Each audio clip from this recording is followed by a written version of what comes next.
Hi everyone, and welcome to Shukin Science. This is the final video in my series on non-Mendelian modes of inheritance, or the rule breakers. So today we'll be focusing on pleiotropic and polygenic traits. Now, students often get these mixed up because they do sound so similar. So what we're going to do is look at some of the ways that we can distinguish between these different characteristics, starting with pleiotropy. So traits that are determined by pleiotropy are still regulated by just a single gene. So in that aspect, these tend to look very Mendelian because they can also be carried on autosomes.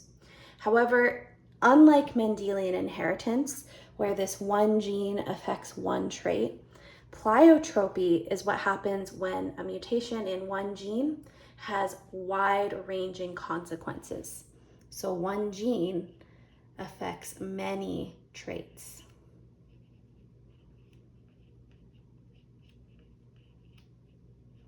And a great example of this is PKU. PKU is a disorder where a mutation in a specific gene, again, just one of them, inhibits your body from creating an enzyme that breaks down an amino acid. And because this amino acid can't be broken down, it affects many different organ systems and has a whole bunch of symptoms that don't appear to be very similar to one another. However, they actually are all due to that one mutation in that one gene, which is what makes them pleiotropic. And something that sets apart pleiotropy from polygenic inheritance is that these genes are rarely influenced by environmental factors.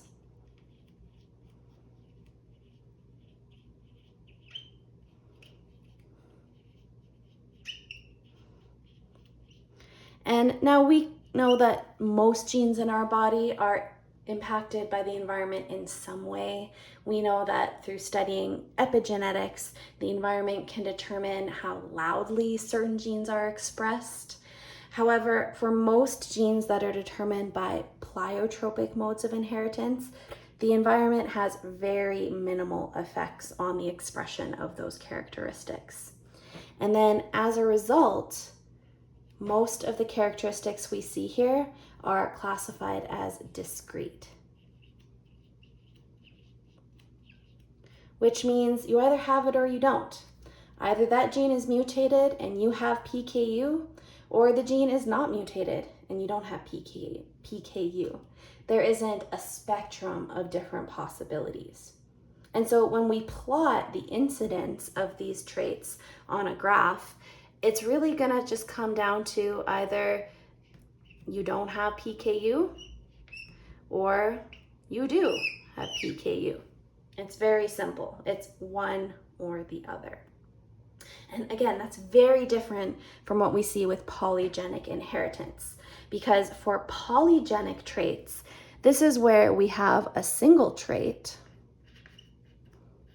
that's affected by many different genes, all of which interact to produce that characteristic.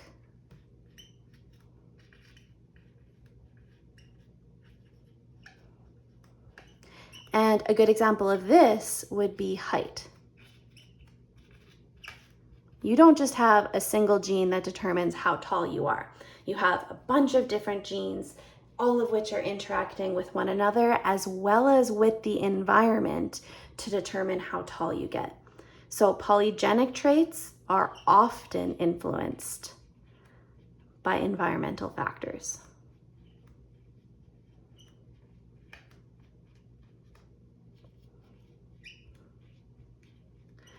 So for example, you might have two very tall parents who then give you genes that encode lots of height. However, if you don't get adequate nutrition as a child, you're not gonna grow to meet that full potential of your height. Your height and the way those genes are expressed can be influenced by things in your environment.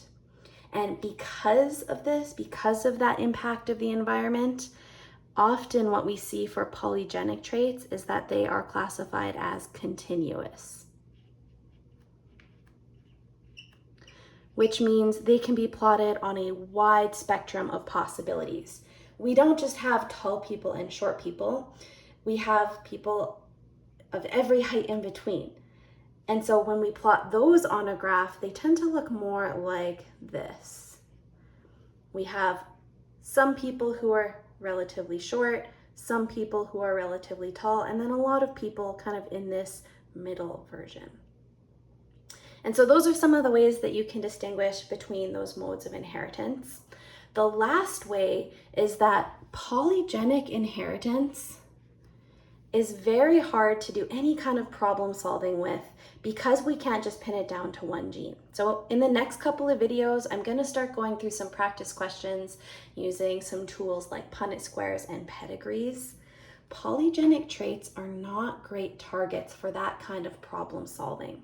Whereas pleiotropy, because there's just a single gene impacted, we can solve problems about PKU and other pleiotropic characteristics using some of those tools in the next videos.